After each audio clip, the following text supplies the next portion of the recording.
Good evening बच्चों।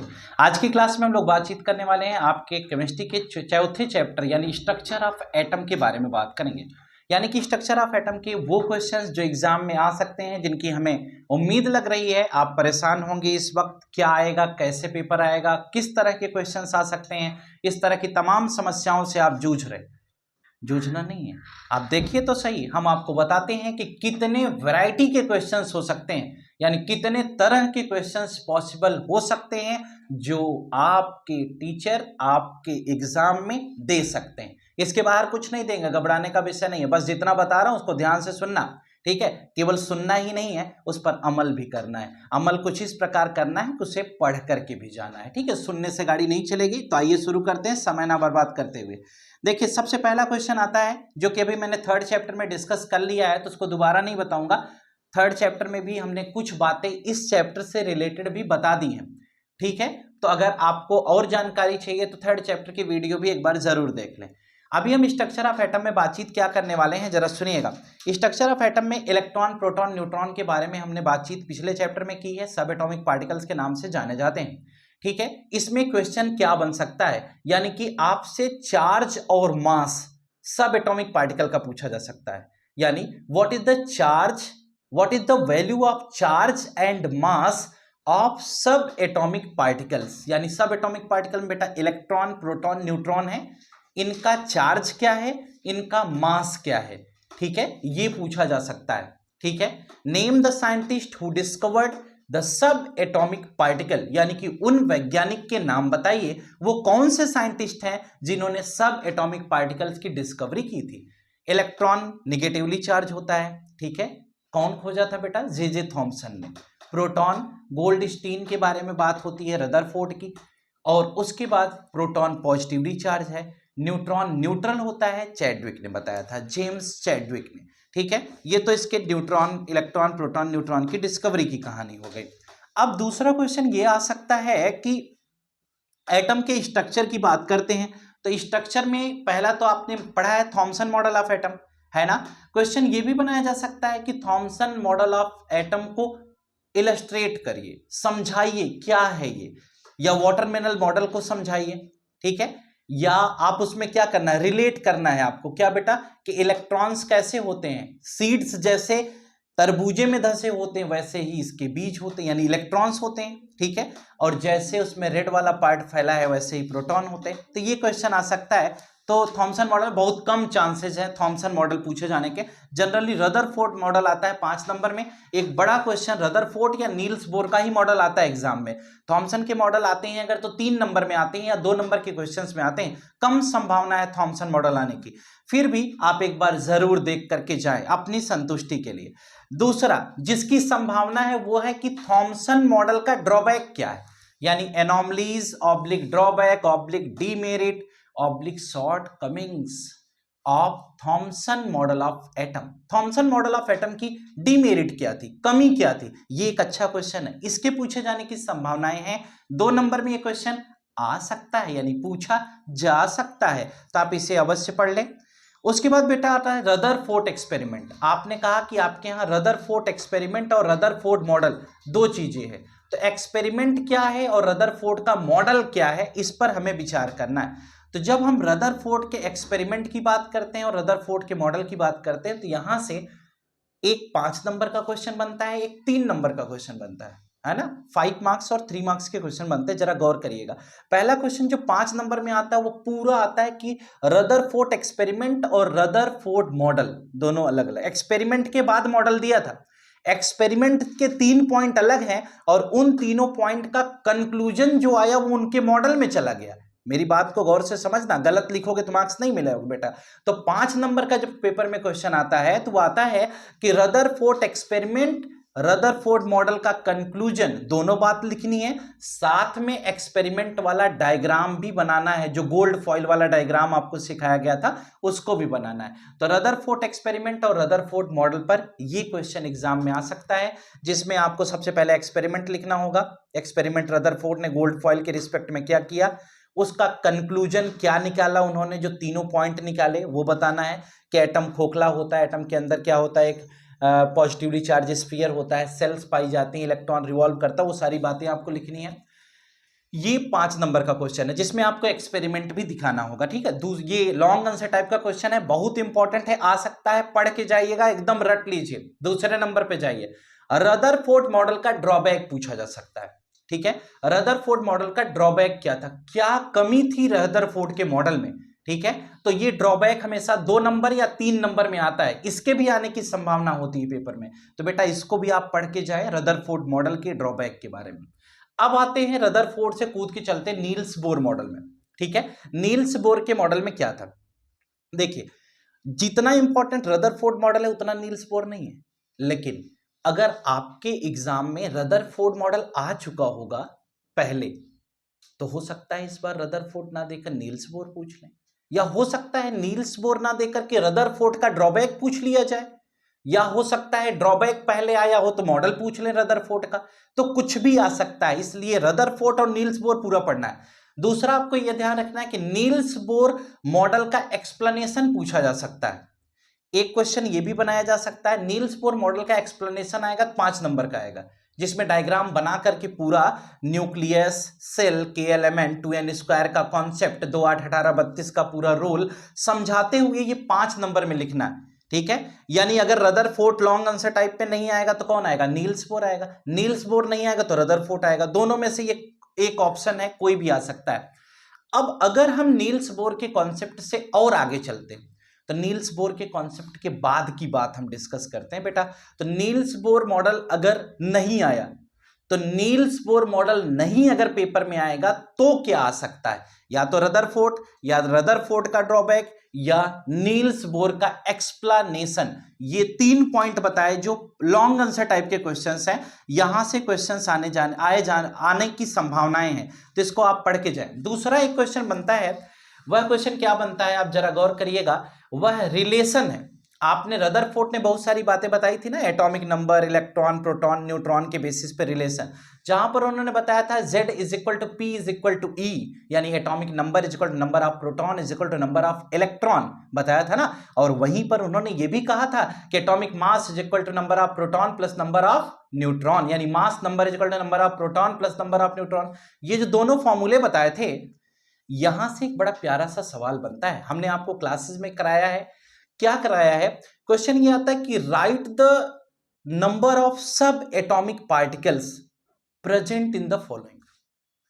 ध्यान से सुनना, सब एटॉमिक पार्टिकल्स, आपको कोई कंपाउंड दे दिया जाए, कोई एटम दे दिया जाए, उसमें पूछा जाएगा कि सब एटॉमिक पार्टिकल कितने हैं, इलेक्ट्रॉन कितने हैं, प्रोटॉन कितने हैं, न्यूट्रॉन कितने हैं, एटॉमिक मास कितना है, ऐसा क्वेश्चन आ सकता है।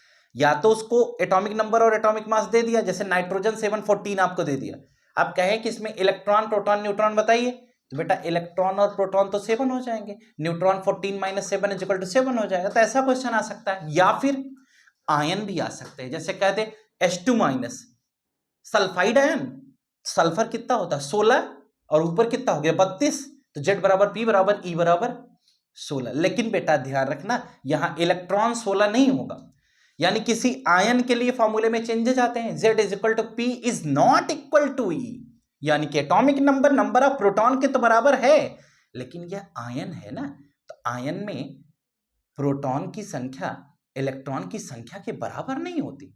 आयन में तो वेरिएबिलिटी होती है ना, बढ़ भी सकता है, घट भी सकता है, दे रहा है कि ले रहा है, डिपेंड करेगा कि कैटायन है या एनायन है। तो इसके बेसिस पर हमने कहा Z P के तो बराबर होगा, लेकिन E के बराबर नहीं होगा। इसका मतलब Z is equal to P तो होगा बच्चे, लेकिन E के बराबर नहीं होगा। वह उस पर लगे हुए प्लस या माइनस पर इलेक्ट्रॉन की संख्या निर्धारित होगी। कैसे करेंगे उसको, मान लीजिए हमने कहा सल्फाइड आयन, अब सल्फर का एटॉमिक नंबर कितना है 16 है, तो Z is equal to P is equal to 16। दिमाग को चलाइए, क्योंकि अब आप पढ़ चुके हैं, कल एग्जाम देने जा रहे हैं, परसों देने जा रहे हैं, नरसों देने जा रहे हैं, किसी भी दिन एग्जाम आपका है।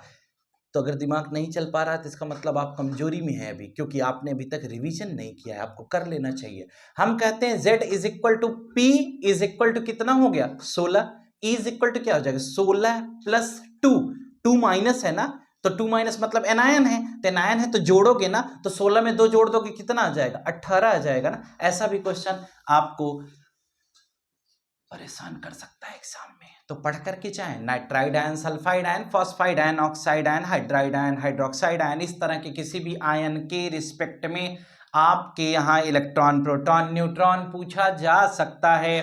शायद ये बात आपको समझ में आ गई होगी। अगर आ गई हो तो और आगे चलिए। अगली बात बेटा, आप इलेक्ट्रॉनिक कॉन्फ़िगरेशन एक बड़ा जोरदार टॉपिक है आपके यहाँ।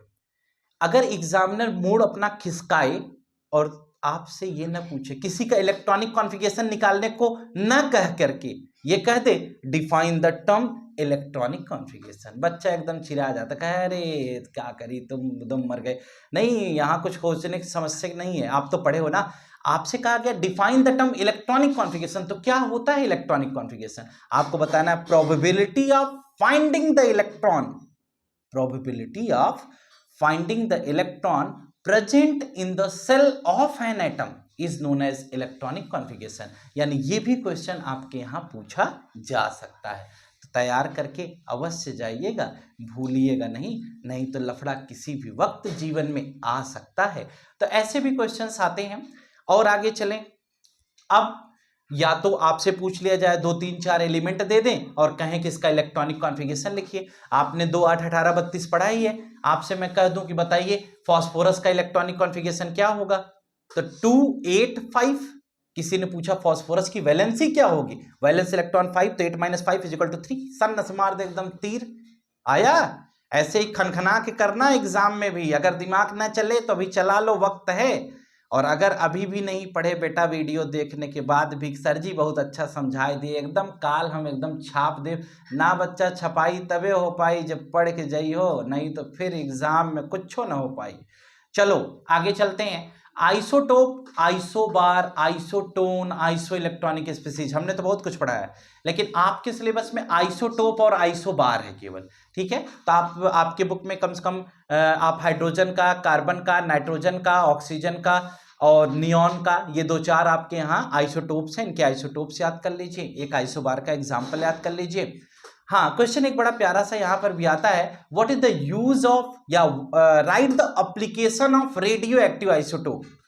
बहुत प्यारा सवाल है, एग्जाम में बिना पूछे एग्जाम ने छटपटा जाता है।